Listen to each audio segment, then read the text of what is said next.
Mendekati pergantian tahun 2021 kali ini, saya akan mengajak Anda semua untuk kembali merefleksikan ulang 1 tahun perjalanan yang sudah kita lewati.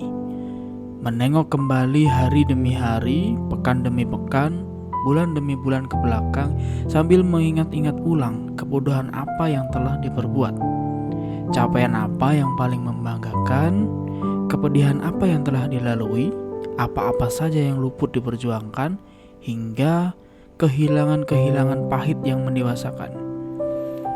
Jika Anda termasuk jenis orang yang rapi dan teliti, tidak membiarkan buku jurnal kosong melompong, mungkin rasanya agak mudah menengok jejak langkah sepanjang tahun ini.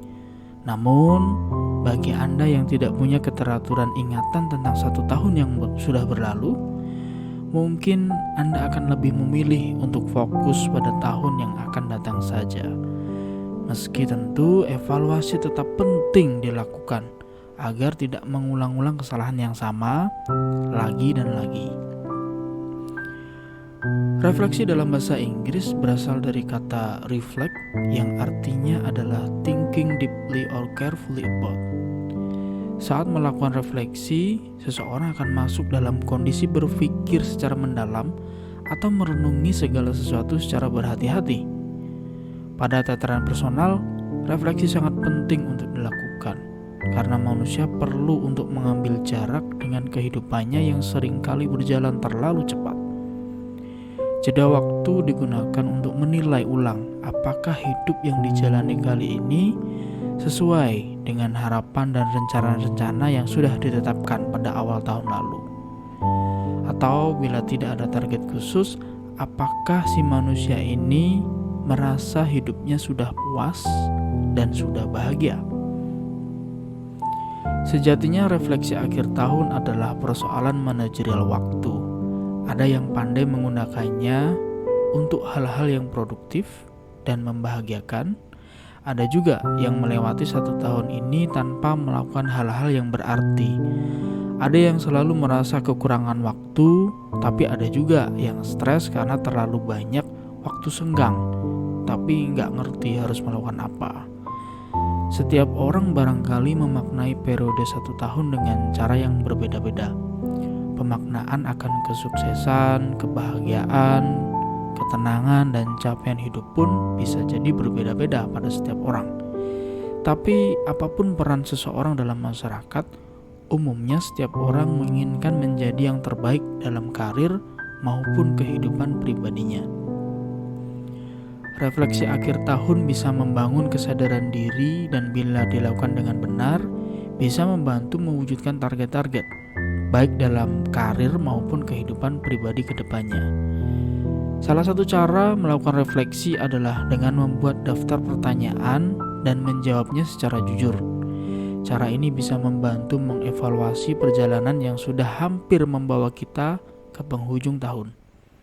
Saya akan membagikan beberapa pertanyaan reflektif yang dapat Anda gunakan untuk membantu Anda menanyakan ulang makna tentang tahun ini agar kita bisa belajar banyak sekali hal darinya.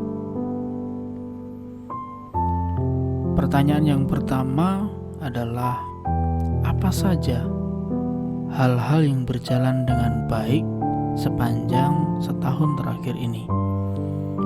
Manusia seringkali lebih fokus pada hal-hal buruk yang terjadi pada dirinya, hingga lupa mengapresiasi hal-hal baik yang sesungguhnya lebih banyak terjadi dalam hidup ini. Contohnya seperti orang-orang yang selalu hadir membersamai kita, pendidikan yang lancar, karir yang cukup signifikan, atau tubuh yang tidak mengalami sakit yang berarti sepanjang tahun ini.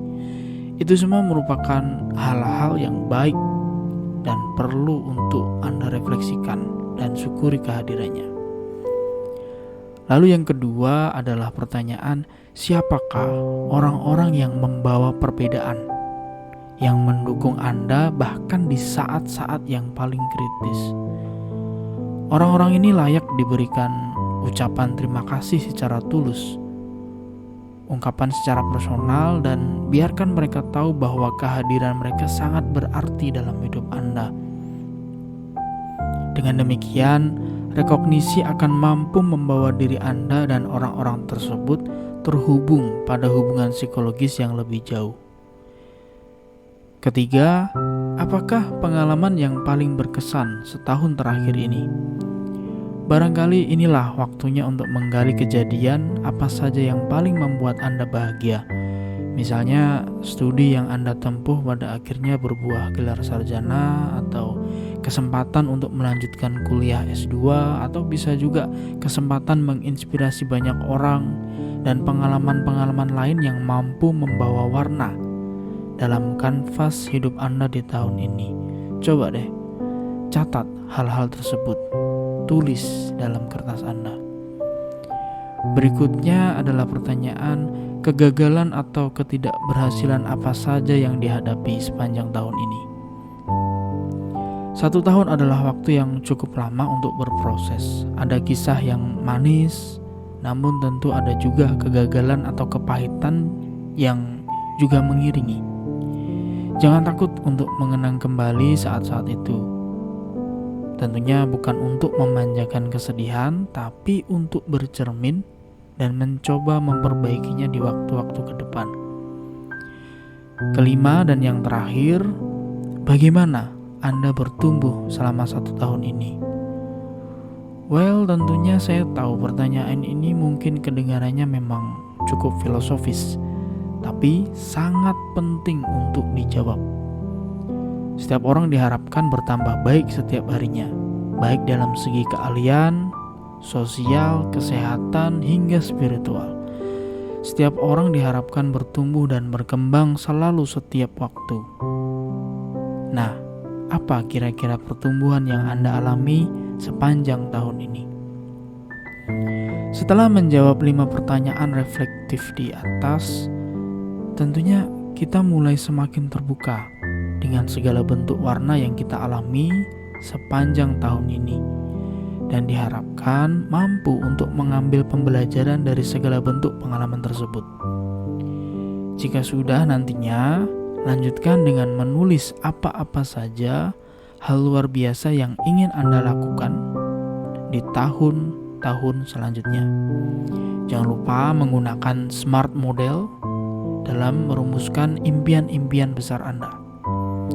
Saya doakan semoga Anda sukses dan bahagia selalu dimanapun Anda berada. Salam sukses, salam luar biasa.